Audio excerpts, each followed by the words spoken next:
Mani sauc Jānis, esmu atbraucis no Cēsīm, un patiesībā šī arī ir pirmā mana tautas sapulce.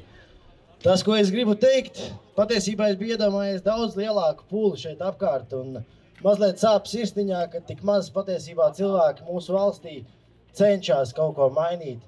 Un nekas jau diži nav jāstāsta, jāiedzinās visā tajā tēmā, kāpēc ir viss aizgājis tik tālu, kas ir vainīgs pie visa šī ekonomikas sabrukuma un visa pārējā. Es domāju, ka visi to ļoti labi apzinās. Tas, ko es gribu teikt, tauta, mosties, lūdzu mosties.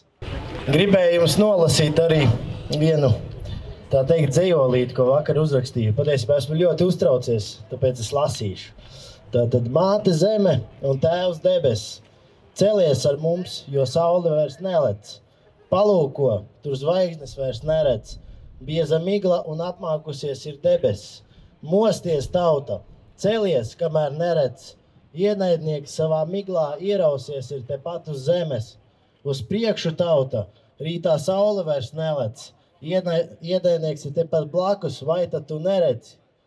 Celies tauta, mosties, redz debesis, skaidrojās un 3 zvaigznes nokrīt uz zemes.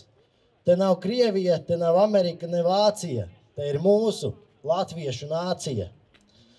Lai uzvarētu kaujā, ir jāredz, ko vēsture mācīja. Jauna kārtība, jauns spēks, jeb revolūcija. Ko vecvecāki jums stāstīja, ko diži cilvēki senāk jau rādīja. Drosma, spēks un vienotība ir panākumi un attīstība.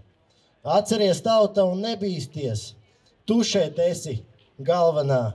Tāpēc celies, cīnies un attīsties.